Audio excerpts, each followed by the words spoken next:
ప్రియ దేవుని బిడ్డలారా, దావీదు రచించినటువంటి 20వ కీర్తనలో 2వ మాటను ఒకసారి మనం చదువుకుందాం. పరిశుద్ధ స్థలములో నుండి ఆయన నీకు సహాయము చేయునుగాక, సియోనులో నుండి నిన్ను ఆదుకొనుగాక. ఒకసారి గట్టిగా స్తోత్రం చేద్దాం. హల్లెలూయా, హల్లెలూయా, హల్లెలూయా. ప్రభునందు ప్రియ దేవుని బిడ్డలారా, ఈ వాక్య భాగములో రాయబడుతున్నటువంటి మాట చూడండి. పరిశుద్ధ స్థలములో నుండి, పరిశుద్ధ స్థలములో నుండి ఆయన నీకు సహాయము చేయునుగాక అని రాయబడుతుంది. పరిశుద్ధ స్థలములో నుండి దేవుడట మనకి సహాయాన్ని చేసేటటువంటి వాడు. ప్రియులారా, పరిశుద్ధ స్థలము అనగా ఒక విధంగా చెప్పాలంటే దేవుని యొక్క మందిరం. దేవుని నామానికి మహిమ కలుగునుగాక. హల్లెలూయా. నీ జీవితంలో కష్టమైన, నష్టమైన, బాధ అయినా, శ్రమ అయినా, ఇబ్బంది అయినా, ఇరుకులైనా, ఎక్కట్లైనా, నీ పరిస్థితి ఏ విధంగా ఉన్నా, ఎలాగున ఉన్నా, నీవు దేవుని మందిరములోనికి వచ్చి, ప్రభు సారథ్యములోనికి వచ్చి, ప్రభు మందిరములోనికి అనగా ఈ పరిశుద్ధమైనటువంటి ఈ స్థలములోనికి వచ్చి, ప్రభా నాకు సహాయం చేయి, ప్రభా ఇదిగో ఈ పరిస్థితుల్లో నేనున్నాను, ఈ స్థితిలో నేనున్నాను, ఈ గదిలో నేనున్నాను, నా పరిస్థితులు ఏం బాగోలేదు, నా జీవితంలో ఇబ్బందులు ఎక్కువైపోతున్నాయి, సమస్యలు ఎక్కువైపోతున్నాయి, శ్రమలు ఎక్కువైపోతున్నాయి, మంచికి పోయి చెడును తెచ్చుకునే పరిస్థితులు నా జీవితంలో ఎదురవుతున్నాయి, మంచి చేసి కీడును అనుభవించాల్సిన పరిస్థితులు నా జీవితంలో ఏర్పడుతున్నాయి, మేలు చేయడానికి వెళితే, మంచి చెప్పడానికి వెళ్తే నిందలు మోయాల్సినటువంటి పరిస్థితులు నా జీవితంలోనికి వస్తున్నాయి. ప్రభా ఇదిగో నా పక్షమున ఎవరు లేకపోయినా నాకున్నటువంటి విశ్వాసం ఏమిటి అంటే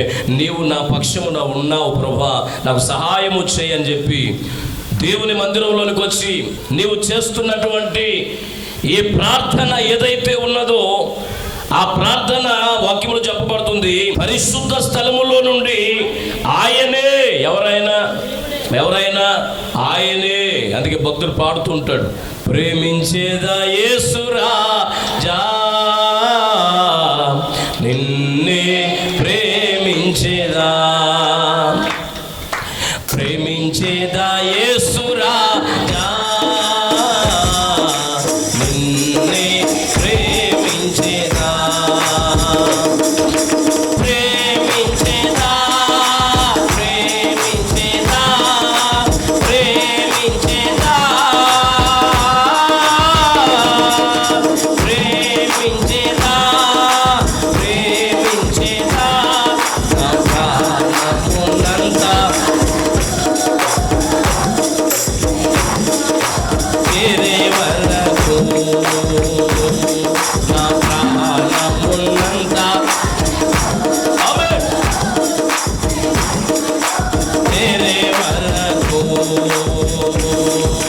ప్రార్థించేదా యేసు రాజా,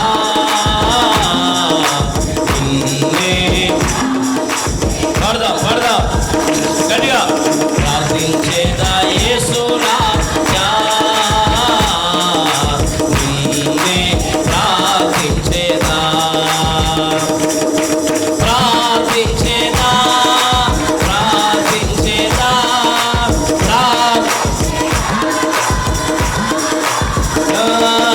ప్రార్థించేదా, నా ప్రాణమున్నంతా,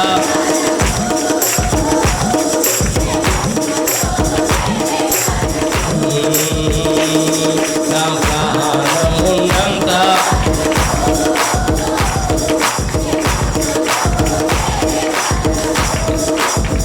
హల్లెలూయా. ప్రభునందు ప్రియులారా, వాక్యములో రాయబడుతున్నటువంటి మాట ఇదిగో, రాయబడుతున్న మాట ఏంటి? పరిశుద్ధ స్థలములో నుండి దేవుడు నీకు సహాయము చేయవాడై ఉన్నాడు. పరిశుద్ధ స్థలములో నుండి దేవుడే నీకు సహాయము చేయవాడై ఉన్నాడు. స్తోత్రం చెప్పాలి గట్టిగా. హల్లెలూయా, హల్లెలూయా. దేవుడు సహాయం చేసేటటువంటి వాడు. ప్రియ దేవుని బిడ్డలారా, ఈ లోకములో ఉన్నటువంటి వారు ఒకవేళ నీకు సహాయము చేయకపోవచ్చు, ఒకవేళ సహాయము చేయకపోగా నీ జీవితంలో నిందలతో కూడినటువంటి మాటలు నీతో మాట్లాడుతూ ఉండవచ్చు. సహాయము చేయకపోగా నీ జీవితంలో పిల్లరా అనకూడనటువంటి మాటలు కూడా నీ జీవితంలో అంటూ ఉండవచ్చు. అయితే వాక్యం చెప్తున్నది, దేవుడే నీకు సహాయము చేయవాడై ఉన్నాడు. స్తోత్రం చెప్పాలి గట్టిగా. హల్లెలూయా. పిల్లల ఒకానొక రోజున దావీదు బాలుడైనటువంటి దావీదు, ప్రియ దేవుని బిడ్డలారా, తన అన్నలు కానియండి లేకపోతే తన తండ్రి కానియండి దావీదును చిన్న చూపు చూస్తున్నారు. వాడు దావీదు దేనికంటే గొర్రెలు కాయడానికి మాత్రమే, మందరం మేపడానికి మాత్రమే, లేకపోతే అక్కడికి వెళ్ళి ఇక్కడికి వెళ్ళి ఏవో చిన్న ఇంట్లో పనులు చేయడానికి మాత్రమే దావీదు ఉపయోగపడతాడు అని చెప్పి తన అన్నలు కానియండి తన తండ్రి కానియండి పిల్లల వారు అనుకుంటూ ఉన్నారు. ఏమనుకుంటున్నారు? ఏదో ఆ మందలు కాయటానికే వీడు పనికొస్తాడు, ఇదిగో ఈ పనులు చేయడానికే పనికొస్తాడు వీడు, అంతేగాని ఇక దేనికి పనికిరాడు అన్నట్టు విధమైనటువంటి ఆలోచన కలిగి పిల్లల మందల కాపరిగా లేకపోతే మందలను మేపడానికి తీసుకుని వెళ్ళడానికి తీసుకుని రావడానికి ఈ దావీదును పంపిస్తూ ఉండేవారు. మరి అన్నలు ఎక్కడున్నారు అంటే ఉన్నతమైనటువంటి స్థానంలో ఉన్నారు, ఉన్నతమైనటువంటి ఉద్యోగాల్లో ఉన్నారు వారు. అయితే తండ్రి కూడా దావీదు యొక్క జీవితంలో ఇదిగో ఏదైనా చేద్దామన్నటువంటి ఆలోచన లేనటువంటి వాడుగా కనబడుతున్నాడు ప్రియులారా. హల్లెలూయా, హల్లెలూయా. అయితే దావీదు దేనికి భయపడటం లేదు. ఎవరు నన్ను చూసినా చూడకపోయినా పర్వాలేదు కదా, నన్ను చిన్న చూపు చూసినా పర్వాలేదు, నా తండ్రి చిన్న చూపు చూసినా పర్వాలేదు, గ్రామంలో ఉన్నటువంటి వారు పట్టణంలో ఉన్నటువంటి వారు నన్ను తక్కువగా చూసినా పర్వాలేదు, నేను దేనికి భయపడను. కాబట్టి నేను దేనికి కృంగిపోవాల్సినటువంటి పని నాకు లేదు. ఎందుకంటే ఎవరు నాతో ఉన్నా లేకపోయినా నేను ప్రార్థన చేస్తున్నటువంటి నా దేవుడు నాతో ఉన్నాడు. స్తోత్రం చెప్పాలి గట్టి. హల్లెలూయా. ప్రియ దేవుని బిడ్డలారా, ఈ రోజు మనకు ఉండాల్సిన విశ్వాసం అదే. ఈ రోజు ఎవరు నీ ప్రక్కన లేకపోవచ్చు. ఒకవేళ నీ దగ్గర ధనం ఉన్నప్పుడు అనేక మంది నీ ప్రక్కనే ఉండి ఉండొచ్చు.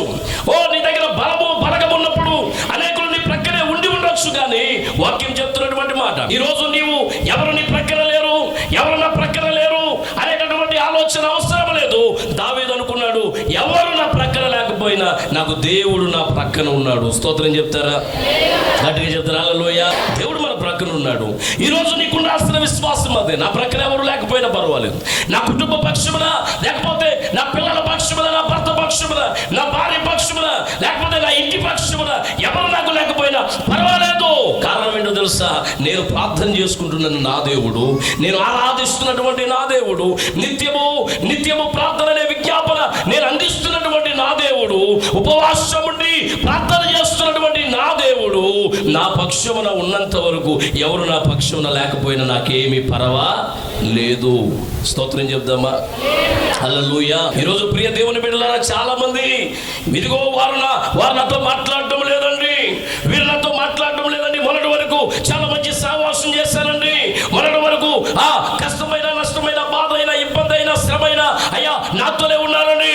అయితే ఈ రోజున వారు నన్ను చిన్న చూపు చూస్తున్నారు. ఎవరూ లేరు నాకు నమ్మిన వారు కూడా, నా స్నేహితులు, నా రక్త సంబంధికులు, నా ఇంట్లో ఉన్నవారు అందరూ కూడా ఈరోజు నా మీద పగబట్టినట్టుగా మారిపోయారు. ఎవరు నాతో లేరు. ఈరోజు నా కష్టంలో, నా నష్టంలో, నా బాధలో, నేను వ్యాధితో ఉన్నప్పుడు ఈరోజు ఎవరు నా పక్షమున లేరు. అయినప్పటికీ ఒకటే మాట, నేను నమ్ముకున్న నా దేవుడు, అందరూ నన్ను వదిలి వెళ్ళిపోయినా, అందరూ నాకు దూరం అయిపోయినా, నేను ప్రార్థన చేస్తున్నటువంటి నా దేవుడు సహాయము నాతో ఎల్లప్పుడూ అలాగనే ఉంటుంది. చేతుల పైకి ఒక మంచి స్తోత్రం చెప్పాలి. హల్లెలూయా, హల్లెలూయా. ఎందుకంటే ఆయన నీతో ఉండేటటువంటి దేవుడు. ప్రియ దేవుని బిడ్డ, ఆయన నిన్ను విడిచిపెట్టేటటువంటి వాడు కాదు. ఒకవేళ నువ్వు విడిచిపెడతావేమో కదా, ఒకవేళ నువ్వు మర్చిపోతావేమో, ఒకవేళ నీ కష్టమును బట్టి నువ్వు దేవునికి దూరం అవ్వచ్చేమో, కానీ ఆయన మాత్రము ఎప్పుడు నీ దగ్గర ఉండేటటువంటి దేవుడే. స్తోత్రం చెప్పాలి. కానీ ఇప్పుడు దావీదు అన్నాడు, నా పక్షమున ఎవరు లేకపోయినా, ఎవరు రాకపోయినా, ఎవరు నా తోడు లేకపోయినా, ఎవరు నన్ను పట్టించుకోకపోయినా, ఎవరు నన్ను చిన్న చూపు చూచినా నేను మాత్రము దేనికి భయపడను అంటూ ఏం చేస్తున్నాడట? మందను తోలుకొని వెళ్ళిపోయి, అరణ్యంలోనికి మందను తోలుకొని వెళ్ళిపోయి ఏం చేస్తున్నాడంటే అక్కడికి వెళ్ళి ఏం చేస్తున్నాడు? చక్కగా ప్రార్థన చేసుకుంటున్నాడు కదా, వ్యక్తిగత ప్రార్థన చేసుకుంటున్నాడు. చక్కటి పాటలు పాడుతున్నాడు. స్తోత్రం చెప్పాలి గట్టిగా. మనం పాడుతూ ఉంటాం, దేవుని స్తుతించుడి ఎల్లప్పుడు, దేవుని స్తుతించుడి, దేవుని ఎల్లప్పుడు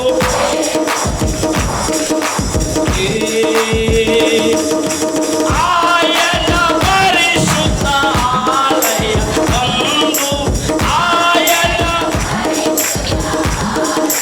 మందు, ఆయన సన్నిధిలో చప్పట్లు ఎల్లప్పుడు దేవుని స్తుతించుడి,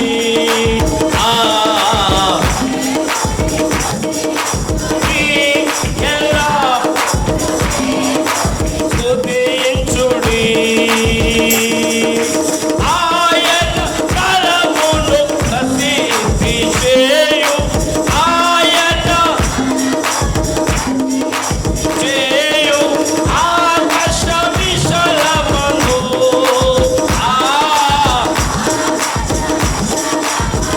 అవును స్తుతించుడి దేవుని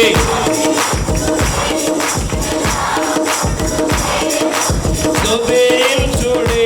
హల్లెలూయా. దావీదు పాడుతున్నాడు అక్కడ, చక్కటి పాటలు పాడుకుంటున్నాడు. కీర్తనలు అంటే పాటలు. స్తోత్రం చెప్పాలి గట్టిగా, స్తోత్రం చెప్పాలి గట్టిగా.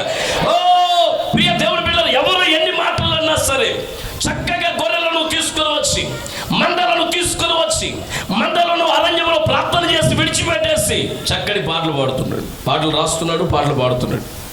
సరే, మంచిది కదా. ఒక్కొక్కసారి మనకు అనిపిస్తూ ఉంటుంది, నేను చేసిన పనిని ఎవరు గుర్తించట్లేదు అనుకుంటూ ఉంటాం మనం. స్తోత్రం కలుగును గాక. నేను ఇంత కష్టపడుతున్నాను, నన్ను గుర్తించట్లేదు అనుకుంటూ ఉంటారు కొంత కుటుంబాల్లో. అయ్యో, నేను ఇంత ప్రయాసపడుతున్నాను, నన్ను గుర్తించట్లేదు అనుకుంటూ ఉంటాం. ప్రియ దేవుని బిడ్డలారా, వాక్యం చెప్తున్నటువంటి మాట, దావీదు ఇంత కష్టపడుతున్నాడే, దావీదు ఇంత శ్రమ పడుతున్నాడే, దావీదు చేసే కష్టం వాళ్ళ అన్నలు కూడా చేయట్లేదు. ఒక విధంగా చెప్పాలంటే వాళ్ళు వెళ్ళటం, వాళ్ళ డ్యూటీ అలా నిలబడటం, వచ్చేయటం. కానీ దావీదు ఉదయం నుండి కష్టపడి కష్టపడి కష్టపడి ఇంటి దగ్గర ఉన్నటువంటి ఆ పనులు ఏవైతే ఉన్నాయో పనులు చేస్తూనే ఉన్నాడు, కష్టపడుతూనే ఉన్నాడు, వెళుతూనే ఉన్నాడు, తిరుగుతూనే ఉన్నాడు. అన్నలు సరే అవి తీసుకుని రాలంటే అవి తేడానికి వెళ్తున్నాడు. ఆ తండ్రి వచ్చి ఇది చేయరంటే ఇది చేస్తూ ఉన్నాడు. కారణం ఏంటంటే ఇంటి దగ్గర ఉంటున్నాడు వీడు. ప్రియ దేవుని బిడ్డలారా, అంత కష్టపడుతున్నా, అంత ప్రయాసపడుతున్నా, అంత శ్రమ పడుతున్నా ఎవరునూ అతన్ని ఏం చేయట్లేదు. గుర్తిస్తున్నారా? వాస్తవానికి ఒక విధంగా చెప్పాలంటే గుర్తించటం లేదు కదా. అందుకే దైవజనుడు వచ్చాడు తన ఇంటికి. దైవజనుడు వచ్చి దేవుడు చెప్పాడయ్యా, నీ పిల్లల్ని పంపించు, నీ పిల్లల్ని ఒకసారి తీసుకొని రా, దేవుడు అభిషేకించమన్నాడు అన్నప్పుడు ఏమంటున్నాడు తండ్రి? పిల్లల తన కుమారులను తీసుకుని వచ్చి పెట్టాడు. వీడే వీడే వీడే అనుకుంటాను. ఓ దేవుడు అన్నాడు, వీడి కాదు వీడి కాదు అన్నాడు. ఓ దావీదు వస్తుంటే ఇంకా ఎవరైనా నీ దగ్గర నీ కుమారులు ఉన్నారంటే వాడు మీరు అనుకున్న విధంగా ఉండే వ్యక్తి కాదండి, ఆడైతే కాదు అనేస్తున్నాడు. అంటే ఇంత కష్టపడుతున్నా గుర్తించట్లేదండి. అయితే వాక్యం చెప్తున్నటువంటి మాట ఏంటో తెలుసా? దావీదును తన ఇంటిలో ఉన్నటువంటి వాళ్ళు గుర్తించలేదు. దావీదు శ్రమలు పడ్డాడు, దావీదు కష్టపడ్డాడు, ఎవరూ గుర్తించట్లేదు. ఈరోజు బిడ్డ, నువ్వు కూడా నీ జీవితంలో కూడా నువ్వు శ్రమ పడుతున్నావు, కష్టపడుతున్నావు. నీ కడుపును పుట్టిన బిడ్డలు కూడా నేను గుర్తించట్లేదు. నా తల్లి ఇంత కష్టపడుతుంది, నా తండ్రి ఇంత కష్టపడుతున్నాడే. లేకపోతే నీ భర్త గుర్తించడం లేదేమో, నీ భార్య గుర్తించడం లేదేమో, ఓ పిల్లలు గుర్తించడం లేదేమో, తల్లిదండ్రులు గుర్తించడం లేదేమో. వాక్యం చెప్తున్నటువంటి మాట, నిన్ను ఎవరు గుర్తించినా గుర్తించకపోయినా, దావీదును ఎవరు గుర్తించినా గుర్తించకపోయినా, దావీదు మాత్రం ఏం చేస్తున్నాడు? ఏమీ పట్టించుకోవట్లేదు. ఒకరు గుర్తించేది ఏంటి, ఒకరు గుర్తుపెట్టేది ఏంటి, ఏం పట్టించుకోవట్లేదు. నా దేవుని నేను గుర్తుపెట్టుకుంటానని చెప్పి దేవునికి ఏం చేస్తున్నాడు? ప్రార్థన చేస్తున్నాడు. దేవునికి స్తోత్రం చెప్పండి గట్టిగా. చేతులెత్తి దేవునికి ప్రార్థన చేయడం ప్రారంభించాడు. ఓ చేతులెత్తి దేవుని అడగడం ప్రారంభించాడు. ఒకటే ప్రార్థన తన జీవితంలో పోస గుచ్చినట్టు ఏ పదాన్ని దాచిపెట్టకుండా, తన మనస్సులో ఉన్న చింత, తన మనస్సులో ఉన్న బాధ, తన మనస్సులో ఉన్న దుఃఖము ఎవరైనా ఏమైనా అంటే వారికి ఎదురు సమాధానం చెప్పకుండా దేవుని దగ్గరికి వచ్చి దేవునికి చెప్పుకునేటటువంటి స్వభావం కలిగినటువంటి వాడు దావీదు. మారు మాట్లాడకుండా వచ్చి దేవునికి చెప్పుకునేవాడు. ప్రభువా, వాళ్ళు ఇలా అన్నారయ్యా, ప్రభువా, అయితే నేనైతే పల్లెట్టి మాట్లాడలేదు, నేను నీకు చెప్తున్నాను ప్రభువా. స్తోత్రం చెప్పండి గట్టిగా. మొత్తానికి ప్రియులారా, అతడు ప్రార్థన చేయటం, అతడు పాటలు పాడటం, అతడి శ్రమను దేవుడు గుర్తుపెట్టుకున్నాడు. స్తోత్రం చెప్పాలి గట్టిగా. ప్రభునందు నీ ప్రయాస వ్యర్థం కాదు. అతడి ప్రయాసను దేవుడు చూచాడు, అతడి కష్టాన్ని దేవుడు చూచాడు, అతడి బాధను దేవుడు చూచాడు, అతడి దుఃఖాన్ని దేవుడు చూచాడు, అతడి భక్తిని దేవుడు చూచాడు, అతడి విధేయతను దేవుడు చూచాడు, అతడు మనస్సును దేవుడు చూచాడు, అతడి హృదయాన్ని దేవుడు చూచాడు. దేవుడు చూచి ఏం చెప్పాడు తెలుసా? దేవుడు ఏం చేశాడు తెలుసా? శ్రమ, బాధ, కష్టము అన్ని అనుభవించిన వాడిని ఎక్కడికి తీసుకెళ్ళాడంటే, అరే నాన్న, నీ ప్రార్థన వినబడింది, నీ భక్తి మెచ్చదగినది, నీ హృదయం చాలా గొప్పది, కాబట్టి ఇప్పటి వరకు నువ్వు శ్రమ పడ్డావు, కష్టాలు అనుభవించావు, బాధలు అనుభవించావు, ఇబ్బందులు అనుభవించావు. ఇప్పటి వరకు ప్రజలు నిన్ను ఇంత శ్రమ పడుతున్నా ప్రజలు నిన్ను గుర్తించలేదు, కానీ ఈ రోజు నేను గుర్తించాను కదా, కాబట్టి ప్రజలు నిన్ను గుర్తించలేదు. అయితే చెప్తున్నాను విను, ఈ రోజు నుండి ప్రజలు నిన్ను గుర్తించే విధంగా నేను ఎక్కడ కూర్చోబెడతాను నిన్ను? ఇప్పుడు రాజు తప్ప ప్రజల దృష్టిలో ఇంకెవరు లేరు. స్తోత్రం చెప్పాలి గట్టిగా. ఏ ప్రజలు గుర్తించలేదు అదే ప్రజలు అంటున్నారు. ఏంటో తెలుసా? మన రాజు అయినటువంటి దావీదు గుర్తించేటట్టుగా చేసిన వాడు ఎవరంటే, నన్ను ఎవరు గుర్తించట్లేదని చెప్పేసి నువ్వు దేవుణ్ణి వదిలేసి ఉంటే, నన్ను గుర్తించట్లేదని దేవుని దగ్గర అలుగుంటే, నన్ను గుర్తించడం లేదని అయ్యో దేవుడు కూడా ఇలా చేశాడేంటని ఆయన మీద మాట ఆరోపణ నువ్వు చేస్తుంటే, పిల్లరా, అనేకులు నిన్ను గుర్తించే స్థానంలో దేవుడు నిన్ను నిలబెట్టేవాడు. ఎన్నొచ్చినా ఒకటే, దేవుడు ఉన్నాడు. శ్రమ వచ్చింది, దేవుడు ఉన్నాడు. బాధ వచ్చింది, ఎవరు? దేవుడు ఉన్నాడు. సంతోషం వచ్చింది, దేవుడు ఉన్నాడు. కష్టం వచ్చింది, దేవుడు ఉన్నాడు. తిన్నావు, దేవుడు ఉన్నాడు. తినలేదు, దేవుడు ఉన్నాడు. మొత్తానికి ఆ విశ్వాసం దేవుడు చూచాడు, ఆ భక్తిని దేవుడు చూచాడు, ఆ విధేయతను దేవుడు చూచి ఎవరు గుర్తించకపోయినా భయపడాల్సిన పని లేదు. మన పక్షమున ఎవరున్నాడు? దేవాది దేవుడు ఉన్నాడు. స్తోత్రం చెప్పాలి గట్టిగా. నిన్ను గుర్తించే స్థానంలో కూర్చోబెట్టేవాడు దేవుడే. స్తోత్రం చెప్పాలి గట్టిగా. రాజసింహాసనం మీద కూర్చోబెట్టాడు. స్తోత్రం చెప్పాలి గట్టిగా. ఇతడు చేసినది ఏమీ లేదు, విద్య ఇది ఏమీ కాదు, కానీ అతడు చేసింది ఏమీ లేదు. ఒక్కటే, కష్టంలో ప్రార్థన చేశాడు. దేవా, నువ్వు తప్ప నాకు ఎవరునూ లేరు అన్నాడు. వాక్యంలో చదివామేమని? పరిశుద్ధ స్థలములో నుండి దేవుడే నీకు సహాయం చేస్తున్నాడు. పరిశుద్ధ స్థలం, భూమి మీద నుండి అతనికి సహాయం రాలేదు, మాటలు వచ్చినాయి. భూమి మీద నుండి సహాయం రాలేదు, నిందలు వచ్చినాయి.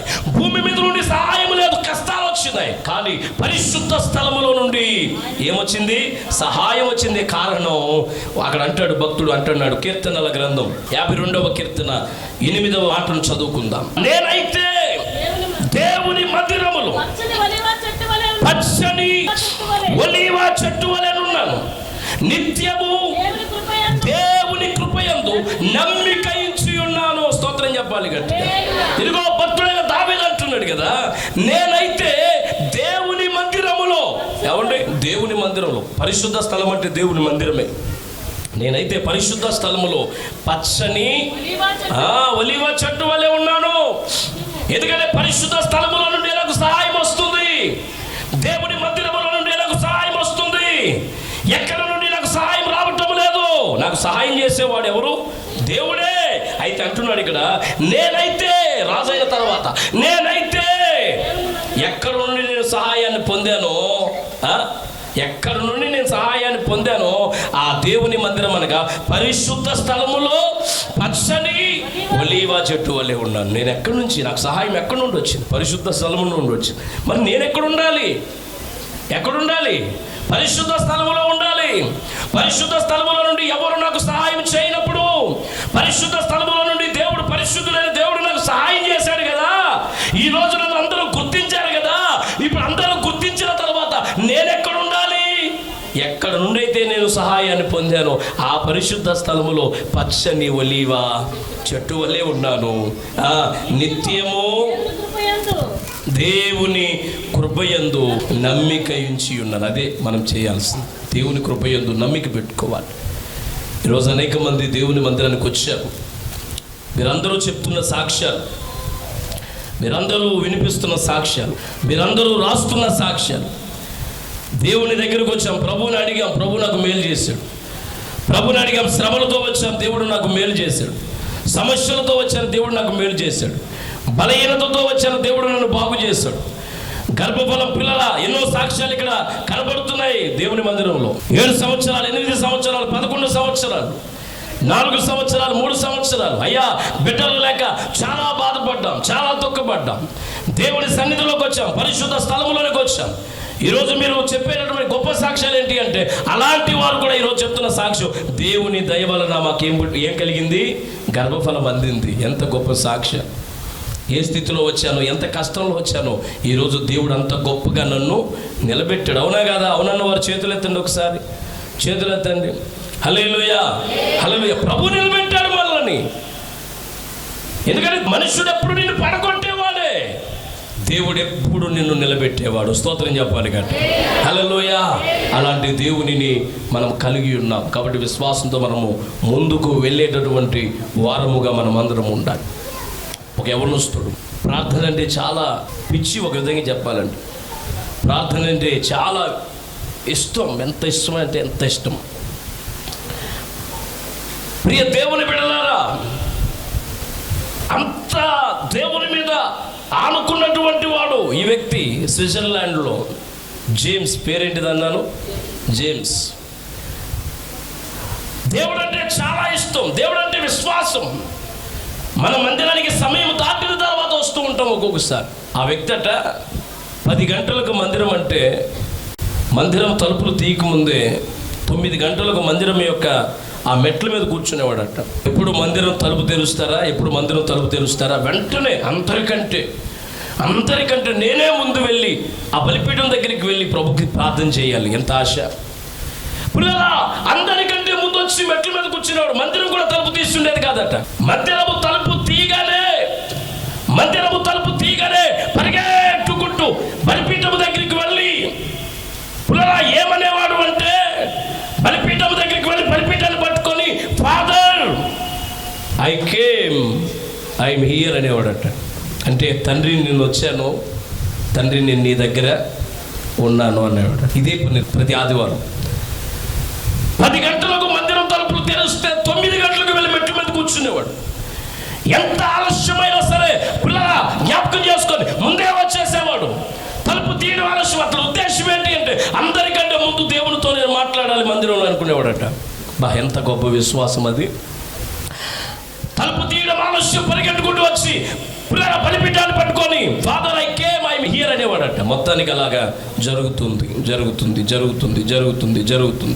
ఇదే ప్రార్థన, ఫాదర్ ఐఎమ్ హియర్. ఒకరోజు బలహీనుడు అయిపోయాడు, మందిరానికి రాలేకపోతున్నాడు. చాలా బలహీనత వచ్చేసింది అతడికి.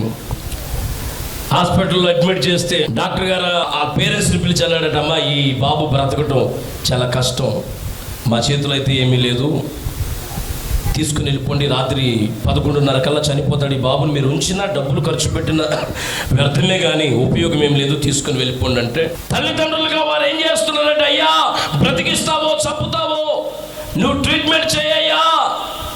ఆ డాక్టర్ గారు అంటున్నారట, నా వలన కాదమ్మా, ఈ పిల్లవాడు చనిపోతాడు, మేము ఎంత ప్రయత్నించినా బిడ్డ బ్రతకడు, చచ్చిపోతాడు, అయ్యా పర్వాలేదయ్యా హాస్పిటల్లోనే వచ్చేయండి అయ్యా.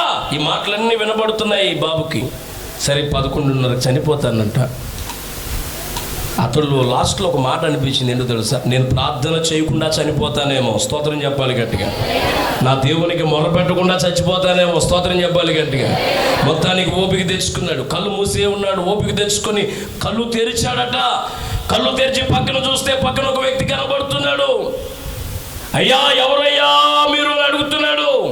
వెంటనే ఆయన ఏమంటున్నాడు అంటే, జేమ్స్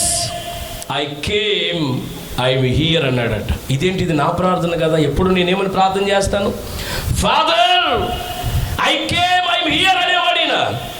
ఇప్పుడు ఈయనేమంటున్నాడు, కళ్ళు తెరవంగానే ప్రక్కన ఉన్న వ్యక్తి, జేమ్స్ ఐఎమ్ హియర్, జేమ్స్ నేను వచ్చాను, నేను ఉన్నాను అనగానే ఆశ్చర్యపోయాడు. ఎవరంటే ఆయన, ఎవరండి? ఎప్పుడు సమయం కాకముందే దేవుని మందిరానికి వచ్చి తండ్రి ఫాదర్ ఐఎమ్ హియర్ అనేవాడు ఎప్పుడు కూడా. ఇప్పుడు రాలేని పరిస్థితుల్లో ఉన్నాడు, మంచంలో రాలేని పరిస్థితుల్లో హాస్పిటల్లో ఉన్నాడు, మృత్యువాత పడి ఉన్నాడు, మృత్యువుకు దగ్గరగా ఉన్నాడు.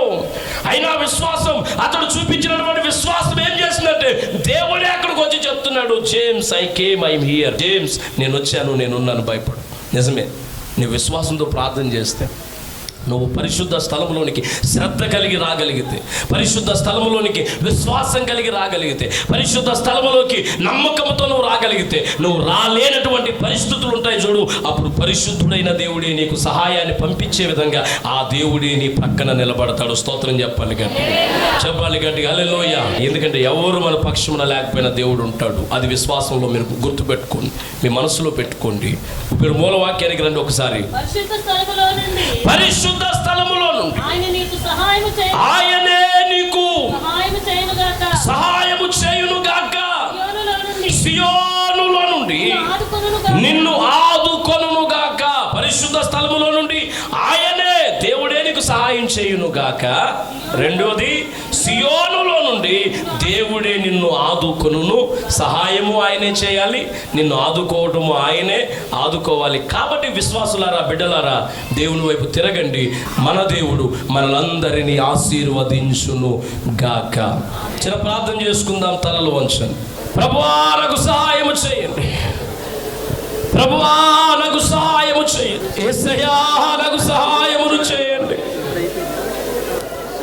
కృప కలిగిన వాడా సహాయమును చేయండి. దావీదుని ఎవరు గుర్తించకపోయినా, దావీదుని ఎవరు గుర్తించకపోయినా, ప్రభువా ప్రభువా నీవు గుర్తించిన దేవుడు నాయన. నిజమేనయ్యా, ఈ లోకంలో నన్ను గుర్తించలేని వారి కొరకు ప్రయాసపడి నా జీవితాన్ని వ్యర్థం చేసుకుంటున్నా. మమ్మల్ని గుర్తించలేనటువంటి వారి కొరకు తాపత్రయపడుతున్నా. ఎంత చేసినా శూన్యమేలాగా. కానీ ఈ లోకంలో ఉన్న వ్యక్తుల కోసం కాదు, నన్ను గుర్తించావయ్యా. నా కష్టాల్లో నన్ను చూసావు, నా బాధల్లో నన్ను చూచావు, నా ఇబ్బందులలో నన్ను చూచావు ప్రభువా, నా దుఃఖములో నన్ను చూచావయ్యా. ప్రభువా నీకు వందనాలు, యేసయ్యా నీకు వందనాలు అయ్యా. నా కొరకు రక్తము కార్చావయ్యా, నా కొరకు ప్రాణం పెట్టావయ్యా, నా కొరకు యాగమయ్యావయ్యా. యేసయ్యా యేసయ్యా నీ కృపనివ్వండి.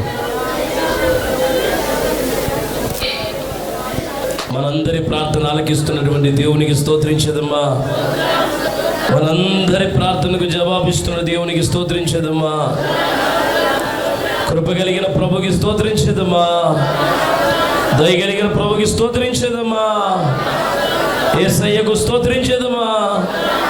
ఈరోజు మనల్ని గుర్తించి మనల్ని నిలబెట్టిన దేవునికి స్తోత్రించదమ్మా. ఎవరు నీ పక్షమున రాకపోయినా బాధపడాల్సిన పని లేదు. నీ ఇంట్లో ఉన్న వారిని గుర్తించకపోయినా బాధపడాల్సిన పని లేదు. నువ్వు విశ్వాసంగా దేవునికి ప్రార్థన చేసిన వ్యక్తి అయితే దేవుడు నిన్ను గుర్తించి నిన్ను ఉన్నత స్థలంలో నిలబెడతాడు. కాబట్టి ఆయన నిన్ను గుర్తించినట్లుగా నువ్వు నిత్యము ఆయన ఎదుట, ఆయన పరిశుద్ధ స్థలంలో కనబడినట్లుగా నీ విశ్వాసాన్ని దేవుని ఎదుట కనపరచడానికి కావలసిన కృపను దేవుడు ఇచ్చినట్లుగా స్తోత్రించదమ్మా. స్తోత్రము నాయన, స్తోత్రాలు తండ్రి. ప్రార్థన చేస్తున్నాను నాయన. కృపా సత్య సంపూర్ణుడవు, కృప కలిగిన దేవుడవు, దయగలిగిన తండ్రివి నాయన. మా పక్షమున మీ కృపనివ్వండి, మా పక్షమున నీ దీవెనిచ్చి మీరుండి నడిపించి మేలు చేయమని యేసయ్య నామమున అడుగుచున్నాను తండ్రి. ఆమేన్. హల్లెలూయా.